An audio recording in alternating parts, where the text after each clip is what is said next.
What's good, YouTube? It's your boy Real, back with another video. Today we're gonna talk about what you should do when you feel like your family and friends aren't supporting your dreams. So stay tuned and check it out. Peace.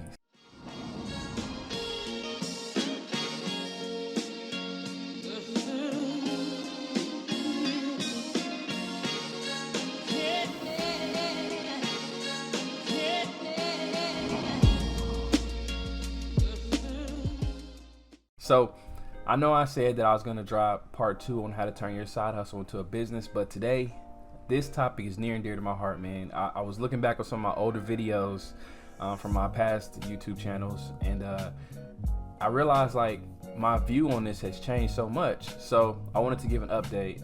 Well, I'm never dropping that video. Y'all never go see that. It's horrible, but the audio, the visual, everything's horrible. But I'm just going to talk about kind of how I feel and how I would deal with my family and friends not supporting my dream. Back in 2014, when I first started my clothing brand, I tell you about that all the time, but I didn't have that much support. You know, people wouldn't like my posts, they wouldn't share my posts, they wouldn't even acknowledge it. You know, family and friends, you know, were sneak dissing, sneak hating, leaving disparaging comments on my posts. Man, I had one dude just being disrespectful to the point where I had to block him, and this is a good friend of mine. Like, you know, me and him, we were met in college and we were close. So I didn't understand where that energy was coming from. Like, yeah, we joke all the time, but joke on my personal page. Don't be on my business page joking, bro. Don't be hating on my business. But what are you doing?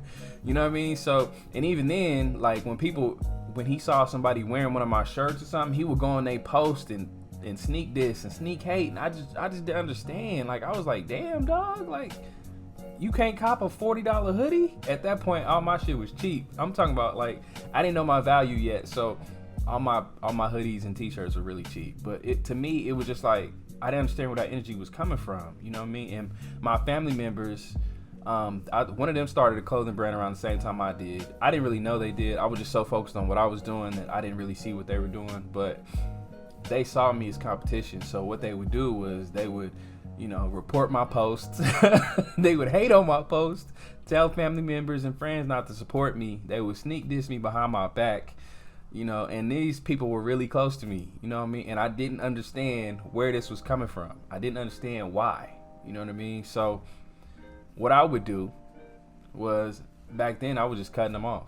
They would spend thousands of dollars on people's brands, like, and then post it on Facebook and be like, man, I just spent $1,000 on some Jordans, $1,000 on this shirt, $500 on this shirt, blah, blah, blah. And I'll be like, man, that is crazy. Or like, they would be supporting designers that they didn't know, independent designers like myself that they didn't know, and be giving them shout outs. And all I asked for was, you know, a repost from Instagram. Like, this is 2014, early Instagram, so there was no stories and nothing like that. But I would just be like, man, can you just share my post to help me grow my page? They was curving all of that shit. Like, I didn't understand it. So it used to frustrate me to no end. And back then I was really sensitive and really insecure about my brand internally. So I would just take it all personally, you know what I mean? And even back then, I still feel like I wouldn't do that today. I don't really care what they got to do today. But back then, I understood why I was feeling that way, because I just didn't know what I was doing.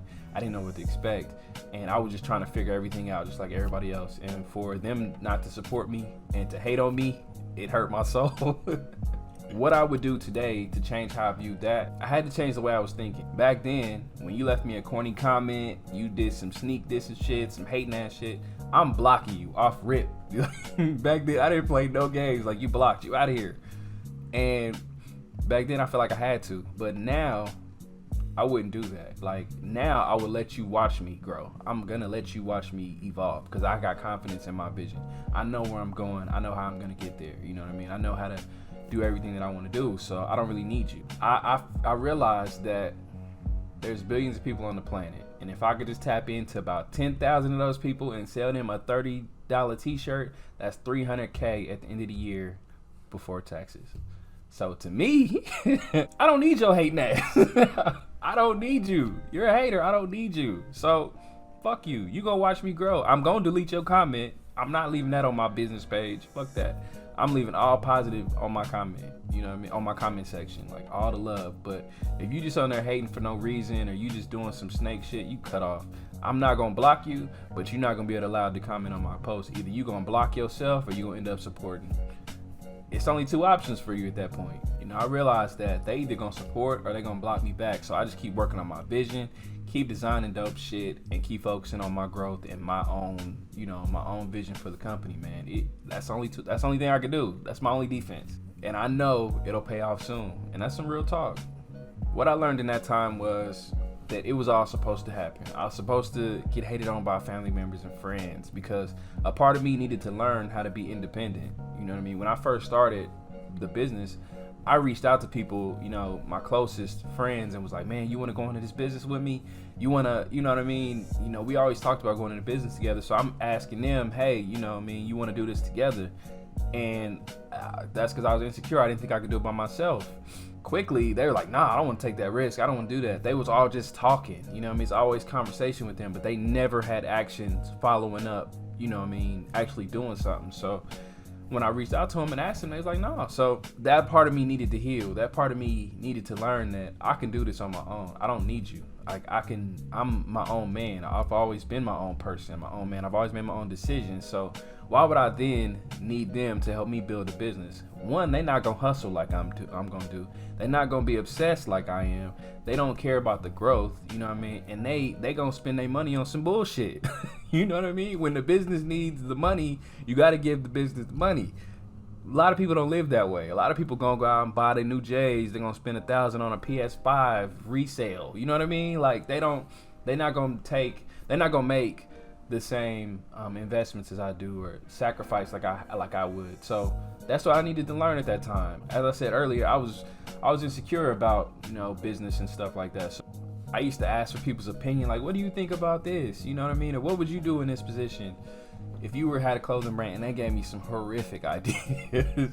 And it made me, you know, and it was part of the journey, because then I was like, why would I be asking them what they would do?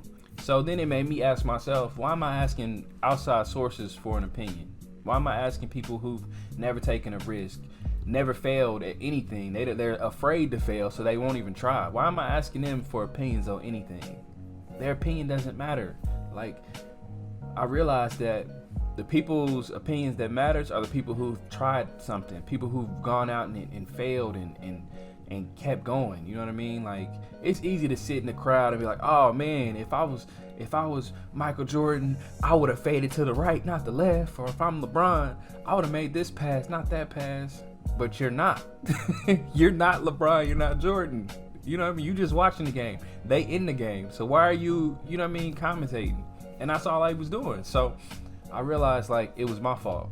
I can't open myself up to that. I need to, if I'm gonna ask for advice, it needs to be from someone that's either doing what I want to do, or it needs to be a mentor, someone that's, you know, way beyond me. You know what I mean? I can't ask people who haven't even tried something what their opinion is, because it don't fucking matter. They can't tell you shit because they don't know. But what I did do is the people that did support me and the people that did, you know, kind of grow with my brand, I started showing them more love. I started pouring love back into them. So not only would I give them discounts, I give them shout outs. I found other ways to just kind of prop them up.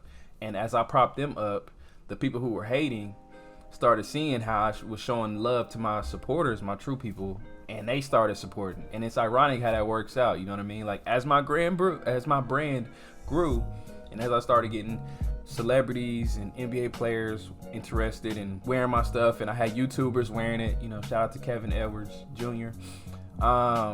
Then the close friends and people like that never showed support started supporting. You know what I mean? It's funny how that works out.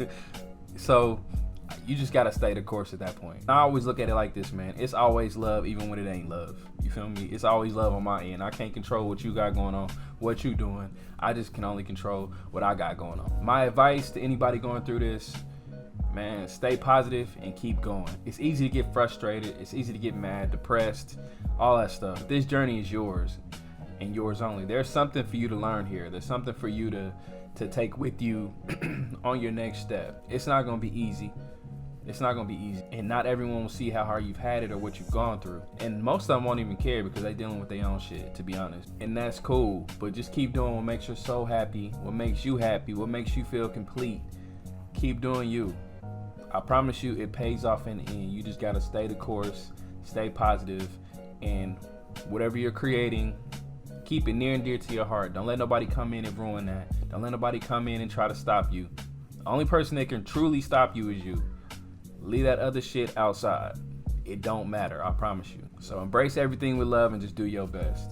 But that's the end of the video. If you liked it, or if you felt inspired by it, like, comment, subscribe, share with a family member or a friend or a future entrepreneur, man. I truly appreciate y'all. I hope y'all have a great weekend, and I'll see y'all on Tuesday. Peace.